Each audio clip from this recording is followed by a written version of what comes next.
Hello! Alors aujourd'hui je fais ma vidéo numéro 6 sur entrer plus en profondeur dans sa connaissance de la parole, dans sa perspective de Dieu et dans sa relation avec Dieu.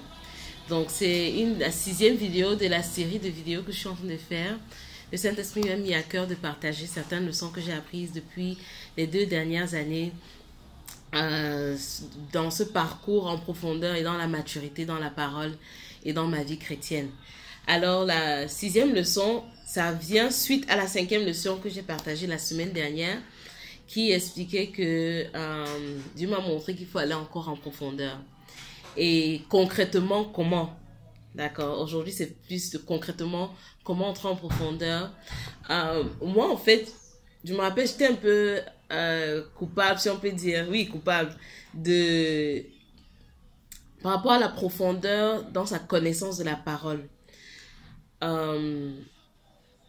Avant, j'aimais prendre les versets, un verset ici, un verset là, un verset ici, un verset là, même à l'église, là où j'allais, c'était comme ça en fait. C'était genre, on te lance tel verset, on te lance tel verset et tout, tu attrapes, ouais, je suis riche, ah ouais, tout concourt à mon bien, ah ouais, je suis plus que vainqueur en Jésus, celui qui est en moi est plus fort que celui qui est dans le monde.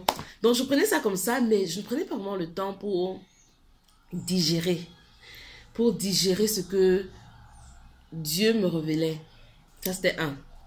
La deuxième chose, c'est que quand j'étais dans les séances d'enseignement ou au culte, dans les sermons, qu'est-ce que je faisais? Je collectais ce qu'on me disait pour d'autres personnes. Et je crois que mon mari a beaucoup payé les pots cassés de cela. Parce que quand on était dans les enseignements, je prenais la parole là, je disais que hey, ça c'est pour Charlie.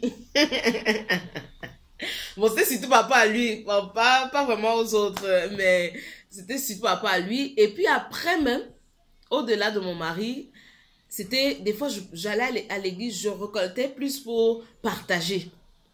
Donc le Saint-Esprit m'a interpellé par rapport à ça durant ces 2 dernières années. Et à chaque fois, il a dit non, c'est pour toi. Vois ce que ça te dit à toi. Vois comment ça te parle toi, spécifiquement, ta situation, ta circonstance. Si tu entends cette parole-ci aujourd'hui, même si tu as entendu cette parole-ci 100 fois, demande-toi, qu'est-ce que Dieu est en train de vouloir me dire aujourd'hui? Parce que la Bible, c'est la parole vivante. Donc ça veut dire que le même verset que tu as lu hier, demain, c'est frais. Le même verset que tu as entendu même dimanche, si tu entends ça encore mercredi là, c'est avec un autre angle, c'est avec une autre perspective. Donc je demande au Saint-Esprit, Saint-Esprit, révèle-moi ce que tu veux que je comprenne aujourd'hui par rapport à ce verset. Mais moi, j'étais le style genre, avant, quand j'avais déjà entendu un verset, quand je entends ça encore, je dis que, je prends ça, je dis que ça c'est pour tel. Boum, tu vois. Et à chaque fois, même maintenant, Dieu continue à m'interpeller par rapport à ça. Dès que je prends, je dis, ce serait bien de partager ça sur mon Instagram ou sur mon Facebook. Ou il me dit, qu'est-ce que tu es en train de comprendre sur ce verset-ci? Je ne suis pas en train, je ne fais pas que ça passe par tes oreilles pour rien. Je ne fais pas que ça passe par tes yeux pour rien. Donc, le Saint-Esprit m'a vraiment discipliné pour que, en anglais on dit, one verse to keep the devil away. One verse a day to keep the devil away. Donc, un verset par jour pour chasser le diable. Mais en fait, c'est pas ça. Dieu veut qu'on a en profondeur. Donc, il m'a fait lire les versets dans son contexte, dans son paragraphe. Et même s'il y a un verset qui m'accroche, il y a quelques versets là que j'ai notés qui m'ont beaucoup accroché cette année. Il y a Jean 1, verset 12 à 13. J'avais déjà lu ce verset, mais cette année, il y a une certaine révélation que Saint-Esprit m'a révélée. Et j'ai fait 1 semaine sur ce verset. 1 semaine de temps de digérer. Il y a Éphésiens 2, verset 6. Ça, c'est il y a quelques mois. Ouf! Il nous a ressuscités ensemble et nous a fait asseoir ensemble dans les lieux célestes en Jésus-Christ. Nous sommes assis dans les lieux célestes et nous sommes sur terre. Nous sommes dans une vie, en quelque sorte, parallèle, dans deux royaumes différents. Et ensuite, Éphésiens 2, verset 10. Car nous sommes son ouvrage ayant été créé en Jésus-Christ pour de bonnes œuvres que Dieu a préparées d'avance avant que nous les pratiquions, afin que nous les pratiquions.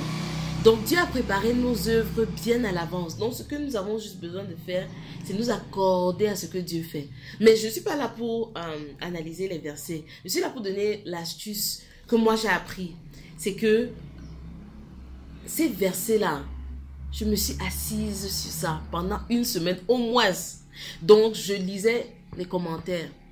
Google is your friend. Il y a tous les commentaires sur Google. Les commentaires des pasteurs par rapport à ces versets. Je disais les sermons. Il y a des sermons qui sont sur des versets spécifiques entièrement. Différentes perspectives. Je lisais les versions, peut-être 20 différentes versions, 20, 10. Il y a environ 10 versions dans ma Bible, mon application de la Bible, dans l'application. Mais tu prends le temps pour digérer. Pour digérer. Il y avait une Priscilla Shirer.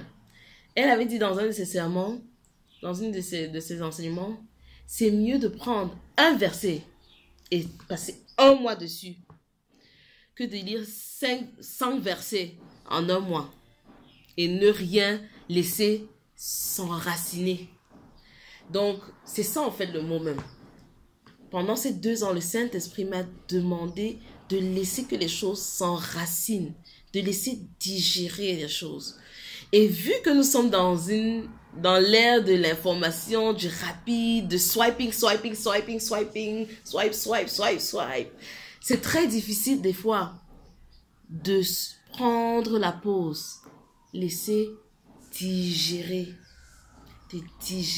laisser que ça descende du cerveau jusqu'au cœur. Et je ne sais pas si vous vous rappelez, certains de mes amis ici, l'année passée quand j'étais enceinte, en fait, c'était la période là, quoi, où le Saint-Esprit était en train de dire enracine. Donc, je partageais beaucoup de choses. Je disais, il faut que ça descende du cerveau jusqu'à mon cœur. Ça prend le temps. Il faut que je laisse le temps que ça sink in. Sink in. J'avais beaucoup de posts sur sinking in, enraciner, laisser que ça descende, digérer. Et donc, ça, c'est une des manières. Une des astuces pour entrer en profondeur davantage, c'est se concentrer sur la parole de Dieu, mais laisser que le Saint-Esprit révèle les différentes facettes de cette parole-là et ne pas se précipiter quand on suit une parole, quand on trouve un verset pour partager immédiatement, pour faire ceci. Donc avant que je partage un verset, le Saint-Esprit m'interpelle que digère le verset là-haut. Ne partage pas juste pour dire que tu as partagé pour empower. Et tu vas maintenant dire que non, pour la gloire de Dieu, pour la gloire de Dieu. Est-ce que dans ton cœur, tu as glorifié Dieu avec ce verset-là? Donc, voilà une autre leçon que le Saint-Esprit m'a fait comprendre durant ces 2 ans-ci en entrant en profondeur. Et voilà pour aujourd'hui, la vidéo numéro 6. Entrons en profondeur concrètement avec cet exercice-ci que je partage, qui m'aide beaucoup, qui m'édifie beaucoup, qui m'enrichit. Alors, je vous souhaite une excellente journée et une très bonne semaine dans la grâce de Dieu, dans la paix de Dieu, dans la joie de Dieu et que vous continuez à l'aimer plus, à l'obéir plus et à le connaître plus. Shalom, shalom, mes amis. Je vous aime. Bye.